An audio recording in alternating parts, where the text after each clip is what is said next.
اعوذ باللہ من الشیطان الرجیم بسم اللہ الرحمن الرحیم۔ سورہ عبس کے بعد سورۃ التکویر ہے۔ اب آگے 3 سورتیں آئیں گی، تکویر، اس کے بعد انفطار اور ایک سورت چھوڑ کر انشقاق۔ التکویر، الانفطار، الانشقاق، یہ 3 صورتوں کے بارے میں حضور علیہ الصلوۃ والسلام نے فرمایا جو اپنی نگاہوں سے قیامت کے مناظر کو دیکھنا چاہے، اپنی آنکھوں سے قیامت کے مناظر کو دیکھنا چاہے، وہ ان 3 صورتوں کا مطالعہ کر لیں۔ تکویر ابھی ہم پڑھ رہے ہیں، پھر انفطار، پھر ایک سورت چھوڑ کر انشقاق۔ یہ جامع ترمذی کی روایت ہے۔ سورہ تکویر میں مناظر قیامت کا ذکر ہے۔ 6 باتیں پہلے ایک مرحلے کی آئیں گی اور پھر مزید 6 باتیں دوسرے مرحلے کے بارے میں آئیں گی۔ تو قیامت کے مناظر کا بیان، قیامت کی پیشی کا بیان اور نبی اکرم صلی اللہ علیہ وسلم کی صداقت، آپ کی رسالت کی صداقت کا تذکرہ بھی اس صورت میں آئے گا۔ بسم اللہ الرحمن الرحیم۔ اذا الشمس کورت، جب سورج لپیٹ دیا جائے گا، وَإِذَا النُّجُومُ انْكَدَرَتْ، اور جب ستارے بے نور ہو جائیں گے، وَإِذَا الْجِبَالُ سُيِّرَتْ، اور جب پہاڑ چلا دیے جائیں گے، وَإِذَا الْعِشَارُ عُطِّرَتْ، اور جب 10 مہینے والی حاملہ پریگننٹ اونٹنیاں بیکار چھوڑ دی جائیں گی، وہ اپنے حمل گرا دیں گی، وَإِذَا الْوُحُوشُ حُشِرَتْ، اور جب وحشی جانور جمع کیے جائیں گے۔ جب بڑے کوئی زلزلوں کا معاملہ یا سونامی وغیرہ کا معاملہ ہوتا ہے تو جانوروں کو احساس پہلے ہو جاتا ہے، بڑے کسی حادثے کو وہ پہلے محسوس کر لیتے، ایک جگہ جمع ہو جاتے ہیں۔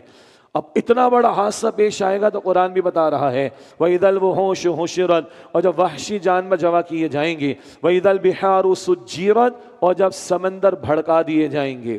اسی پانی میں ہائیڈروجن ہے نا، وہ آگ بھڑکانے والی ہے، اللہ سمندروں کو بھڑکا دے گا، یہ یہاں ہے۔ انفطار میں آئے گا، اللہ سمندروں کی لمٹ سے ان کو باہر لے آئے گا، ابل پڑیں گے وہ، یہاں بھڑکانے کا ذکر۔ وَإِذَا الْبِحَارُ سُجِّرَتْ، اور جب سمندر بھڑکا دیے جائیں گے۔ یہ پہلے مرحلے کے تعلق سے چند باتیں، سائنس نہیں بتاتی بھائی، وہ پیچھے ابھی، وہ بھی نابالغ ہے، امیچور ہے، یہ رب بتاتا ہے اور اس کا کلام پکا ہے، سچا ہے، حق کلام ہے۔ اب آگے کے مراحل، وَإِذَا النُّفُوسُ زُوِّجَتْ، اور جب روحیں جسموں سے ملا دی جائیں گی، یہ ایک ترجمانی ہے، وَإِذَا النُّفُوسُ زُوِّجَتْ، اور جب روحیں جسموں سے ملا دی جائیں گی، سب کو کھڑا کیا جائے گا۔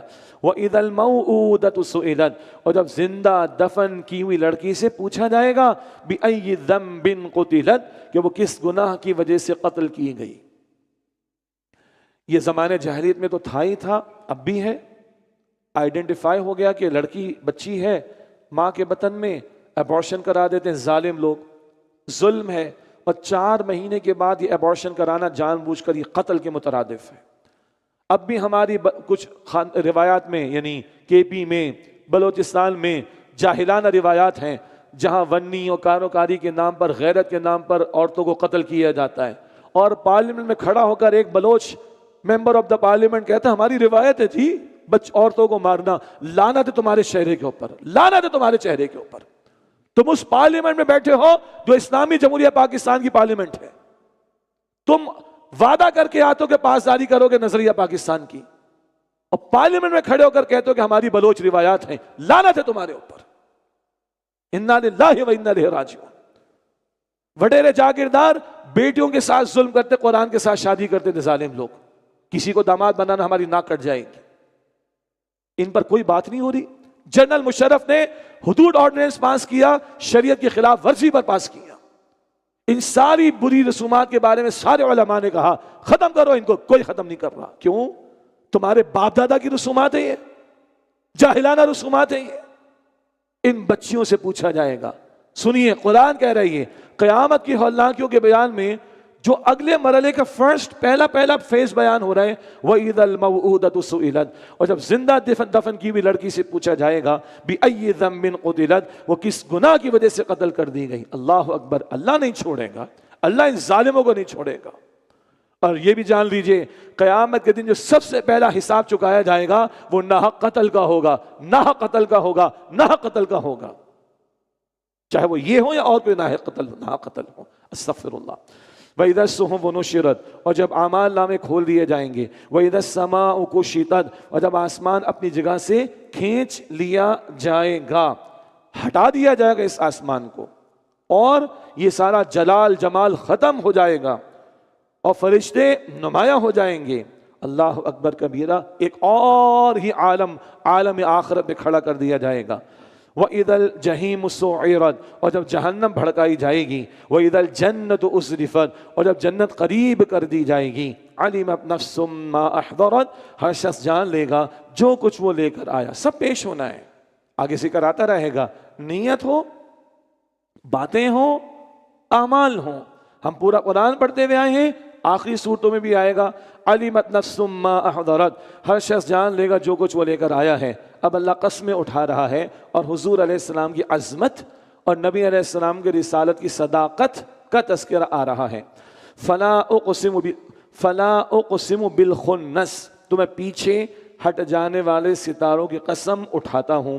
الجوار الکنس، جو چلنے والے چھپ جانے والے ہیں.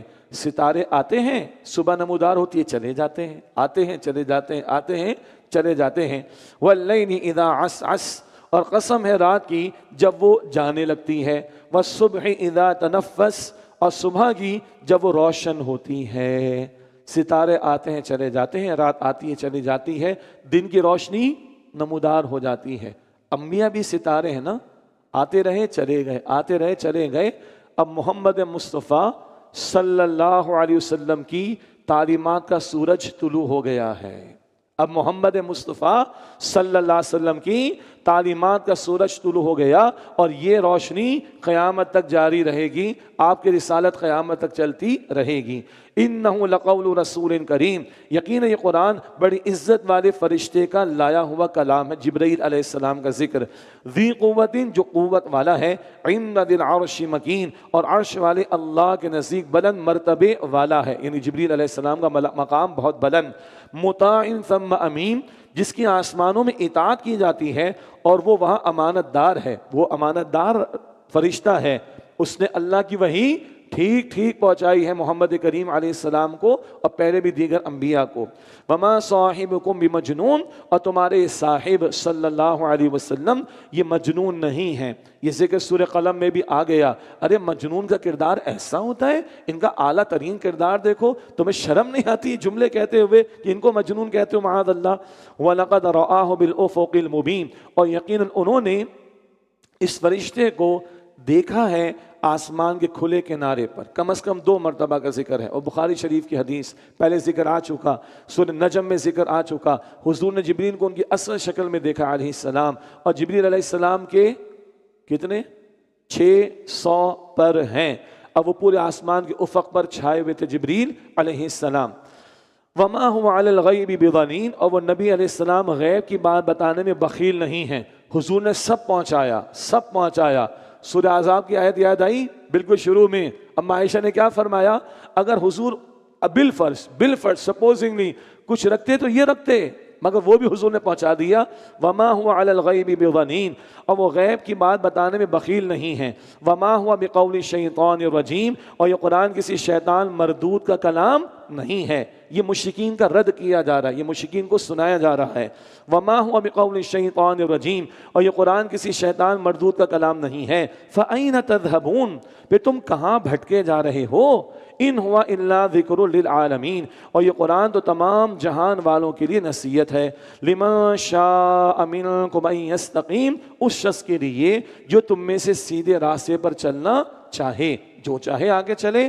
اللہ ہمیں مزید آگے بڑھنے کی توفیق دے. اللہم اہدنا الصراط المستقیم، اللہ ہم سب کو صراط مستقیم کی ہدایت عطا فرما دے. ہاں، وما تشاءون الا ان یشاء اللہ رب العالمین، اور تم صرف وہی چاہ سکتے ہو جو اللہ چاہے، جو تمام جہانوں کا رب ہے. تمہاری چاہت کا معاملہ نہیں، چاہت اصل اس کی. تمہارے چاہنے سے کچھ نہ ہوگا جب تک کہ اللہ جو کہ تمام جہان والوں کا رب ہے وہی نہ چاہے. اسی لیے سورہ فاتحہ میں کیا ہے؟ ایاک نعبد وَإِيَّاكَ نَسْتَعِينُ، اللہ ہم تیری ہی عبادت کرتے ہیں، تجھ ہی سے مدد مانگتے ہیں۔ فرض نمازوں کے بعد کیا دعا مانگتے ہیں؟ اذکار والی دعائیں ہیں، اللہم اعنی علی ذکرک و شکرک و حسن عبادتک، اللہ میری مدد فرما اپنے ذکر کے لیے اور اپنے شکر کے لیے اور اپنی عمدہ عبادت کے لیے۔ سورۃ الانفطار، یہ اسی تسلسل میں کہ جو اپنی نگاہوں سے قیامت کے مناظر دیکھنا چاہے وہ تین صورتوں کا مطالعہ کر لیں۔ اب دوسری ہے اس میں سے سورہ انفطار، اس میں بھی قیامت کے واقع ہونے کا تذکرہ، انسان کی ناشکری کا تذکرہ، اور کل نیک لوگوں کا اور برے لوگوں کا کیا انجام ہوگا اس کو ذکر کیا جا رہا ہے۔ مکی صورتیں سلسلہ ان کا چل رہا ہے۔ بسم اللہ الرحمن الرحیم، اذا السماء انفطرت، جب آسمان پھٹ جائے گا، وَإِذَا الْكَوَاكِبُ انتَثَرَتْ، اور جب ستارے جھڑ جائیں گے، وَإِذَا الْبِحَارُ فُجِّرَتْ، اور جب سمندر ابل پڑیں گے۔ ادھر بھڑکانے کا ذکر تھا تکویر میں، اب ابل پڑنے کا، یہ اپنی لیمٹ سے باہر آ جائیں گے۔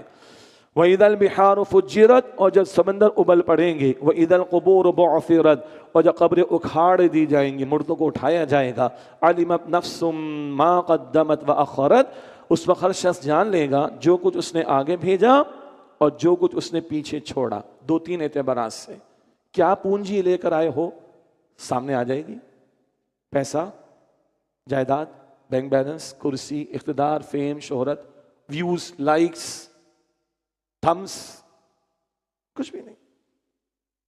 کیا چھوڑ کر آئے ہو؟ سب چھوڑ کر آ گئے، سب ٹھاٹ پڑا رہ جائے گا جب لا چلے گا بنجارہ والی بات، پرانے دور کی اردو کی نظم ہے، اب تو مشکل لگے گی ہمارے آج کل کے بچوں کو۔ بہرحال تو علمت نفس ما قدمت وآخرت، اس وقت ہر شخص جان لے گا جو کچھ اس نے آگے بھیجا اور جو کچھ پیچھے چھوڑا۔ تو ایک ہے کہ کیا اعمال اور عقیدے لے کر آئے ہو، اور دنیا میں کیا چھوڑ کر آؤ، ایک بات۔ دوسرا یہ بھی ہے کس چیز کو تم نے اوپر رکھا، کس کو نیچے رکھا، دنیا کو اوپر رکھا یا آخرت کو اوپر رکھا، کیا تمہاری پریفرنس تھی، کیا تمہاری چوائس تھی، کس چیز کو تم نے ترجیح دی، سب کھل کر سامنے آ جائے گا۔ یا ایھا الانسان ما غرک بربک الکریم، اے انسان تجھے اپنے کریم رب کے بارے میں کس شے نے دھوکے میں ڈال دیا ہے؟ اللہ کے بارے میں دھوکا ہے تجھے؟ سرے سے نہیں مانتے کچھ لوگ، مانتے تو اللہ کی نہیں مانتے، یا غلط تصورات لے کر بیٹھے ہوئے ہیں، ارے بخش دے گا اللہ تعالیٰ۔ یہود کا بھی غلط تصور تھا نا، ہم تو بخشے بخشائے ہیں۔ مشرکین کا تھا ہم تو نسل میں ابراہیم علیہ السلام، ہم تو ابراہیم علیہ السلام کی اولاد میں بخشے بخشائے۔ وہ باغ والے کے دماغ میں خناس تھا، ادھر ملا تو ادھر بھی ملے گا، کوئی چھڑا لے گا، یہ بت ہمیں چھڑا لیں گے۔ شیطان آگے دھوکے دیتا ہے، کوئی بات نہیں، اللہ بڑا رحیم ہے، اللہ بڑا رحمان ہے، چلو 2 گناہ اور کر لو، چلو اللہ معاف کر دے گا۔ یہ سب دھوکے ہیں۔ یا ایھا الانسان ما غرک بربک الکریم، اے انسان تجھے اپنے رب کریم کے بارے میں کس شے نے دھوکے میں ڈال دیا؟ کیسا رب ہے وہ؟ الذی خلقک فسواک فعدلک، وہ اللہ کے جس نے تجھے پیدا فرمایا، پھر تجھے درست کیا، پھر تیرے اعضاء کو متناسب بنایا، معتدل بنایا، ہر شے خوب بنائی۔ فی ای صورت ما شاء رکبک، جس صورت میں اس نے چاہا تجھے جوڑ دیا۔ کس صورت میں جوڑا؟ لقد خلقنا الانسان فی احسن تقویم، احسن دا بیسٹ، بہترین صورت میں تجھے پیدا کیا۔ کلا، تم نافرمانی ہرگز نہیں چھوڑتے، بل تکذبون بالدین، بلکہ تم بدلے کے دن کو جھٹلاتے ہو۔ سنو، وَإِنَّ عَلَيْكُمْ لَحَافِظِينَ، اور بے شک تم پر محافظ مقرر ہیں، یعنی فرشتے، کرامن کاتبین۔ یہ ادھر آ گیا قرآن پاک میں، یہ معزز لکھنے والے، تمہارے اعمال کو لکھنے والے ہیں، یہ حفاظت کر رہے ہیں تمہارے اعمال کی، یہ لکھ رہے ہیں نیکیوں کو، یہ لکھ رہا ہے بدی کو، سب ریکارڈ پر ہے۔ سورہ بنی اسرائیل کے شروع میں ہم نے پڑھا تھا، اقرا کتابک، پڑھ لے اپنے نام اعمال کو، کفا بنفسک اليوم علیک حسیبا، آج تم اپنا حساب کرنے کے لیے خود ہی تو کافی ہے۔ یہ سب ریکارڈ پر ہے بھائی، ہم بھول جاتے ہیں، اللہ نہیں بھولتا۔ سورہ مجادلہ کی آیت نمبر 6 میں ہم پڑھ کر آئے ہیں، یہاں فرمایا وَإِنَّ عَلَيْكُمْ لَحَافِظِينَ، اور بے شک تم پر محافظ یعنی فرشتے مقرر ہیں، کرامن کاتبین، بہت معزز لکھنے والے ہیں، یعنی تمہارے اعمال کو، یعلمون ما تفعلون، وہ جانتے ہیں جو کچھ تم کرتے ہو۔ یہ سب جو لکھا جا رہا ہے یہ انفارمیشن کے لیے نہیں ہے تمہاری، کل نتیجے نکلنے والے ہیں۔ نتیجے کیا ہوں گے؟ ان الابرار لفی نعیم، بے شک نیک لوگ ضرور نعمت والی جنت میں ہوں گے، اللہ ہمیں ان میں شامل فرمائے۔ اس کے برعکس وَإِنَّ الْفُجَّارَ لَفِي جَحِيمٍ، اور بے شک بدکار لوگ ضرور جہنم میں ہوں گے، اللہ ہمیں جہنم سے محفوظ فرمائے۔ یصلونہا یوم الدین، وہ اس بدلے کے دن جھلسیں گے وہاں پر، اللہ اکبر، جہنم میں جلایا جائے گا ان کو۔ یصلونہا یوم الدین، وہ اس بدلے کے دن جھلسیں گے، جلیں گے۔ وما ہم عنہا بغائبین، اور وہ جہنم سے غائب نہ ہو سکیں گے، مستقل عذاب میں رہیں گے۔ وما ادراک ما یوم الدین، اور تمہیں کیا معلوم اے مخاطب کہ بدلے کا دن کیا ہے۔ ثم ما ادراک ما یوم الدین، پھر تمہیں کیا معلوم اے مخاطب کہ بدلے کا دن کیا ہے۔ یوم لا تملک نفس لنفس شیئا، جس دن کوئی شخص کسی دوسرے کے لیے کوئی اختیار نہیں رکھے گا۔ والامر یومئذ للہ، اور اس دن حکم اللہ ہی کا ہوگا۔ حکم آج بھی اللہ کا ہے، اختیار آج بھی اللہ کا ہے۔ تھوڑا سا تمہیں اختیار دیا، سورہ دہر میں ہم نے پڑھا شروع میں، اما شاکرا و اما کفورا، چاہو شکر گزار بنو چاہے ناشکرے بنو۔ تھوڑا سا اختیار اللہ نے دیا تو کیا سے کیا نہ ہو گیا، فرعون خدائی کے دعوے کرنے لگا، نمرود خدائی کے دعوے کرنے لگا۔ کر لو، تھوڑی سی دنیا میں تمہیں چوائس دی، اللہ نے اختیار دیا ہے۔ کل اللہ ہی کی بادشاہت ہوگی اور اللہ کے سامنے کسی کا حکم نہیں چل سکے گا۔